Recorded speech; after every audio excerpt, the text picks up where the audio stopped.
لا إله إلا الله محمد رسول الله. لا إله إلا الله محمد رسول الله. Assalamu alaikum wa rahmatullahi wa barakatuh. This is Imam Zia, Shaykh from the Islamic Center of Irving, recording exclusively for the Prophet's Path channel on YouTube. The thing that I want to talk about today is parenting in the West. And this subject is something that it can take hours and hours, and a person can write books about it. And in fact, books have been written about this very important subject. The problem is in the West that many of us have this question that growing up in the countries like America, in the UK, in Europe, etc., our kids are faced with an environment that is poisonous to them from an Islamic perspective. The peer pressure that they face in terms of the drugs, alcohol, girlfriend, boyfriend, all other peer pressures that our kids face in school makes it a huge challenge for us as Muslim parents to raise our kids in a Western society. But there are a few pointers that we could refer to when it comes to being good parents. The first and foremost thing is to be good role models. We need to be good practicing Muslims first and foremost. And if we're not, then we cannot expect our kids to follow suit. If, for example, a person is drinking in his house alcohol, or he's smoking, and he tells his kids not to do the same, he's being hypocritical. If a person is not praying himself and he tells his kids to pray, he's being hypocritical. And our kids are smart. They can see through this hypocrisy, and they will tell you. They may not say it the first time, they may not say it the second time, but as they get older, they will tell you in your face that you don't pray, why are you telling me to pray? You drink alcohol, why are you telling me not to drink alcohol? So, keeping this point in mind, we need to be good role models.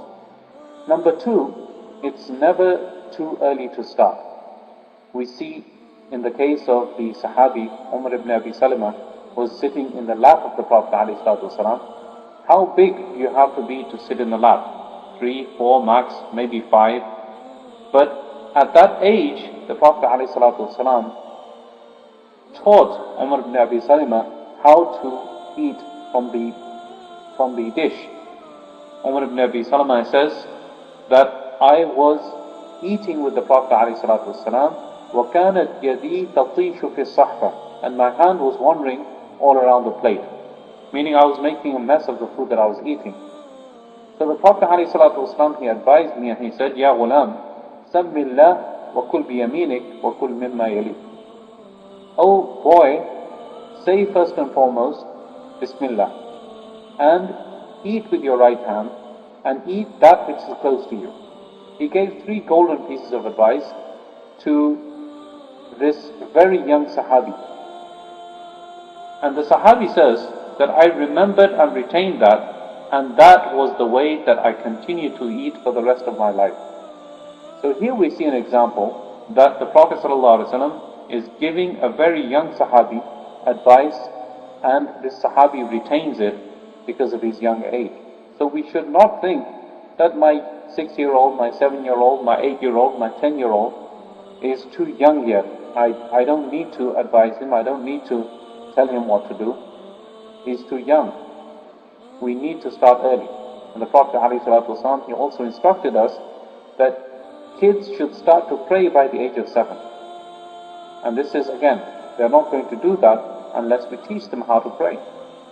So these are small pointers, and we could go on and on with a lot of advice that could be given to parents of kids that are growing up in the West. But these 2 pointers, inshallah, they are sufficient for today. I pray that Allah subhanahu wa ta'ala gives me and you and everyone the tawfiq to understand and practice what I said. Assalamu alaikum wa rahmatullahi wa barakatuh. نور على مر الزمان تألقا وأضاء للدنيا طريقا مشرقا وهدى من الرحمن يهدينا به للصالحات وللمكارم والتقى.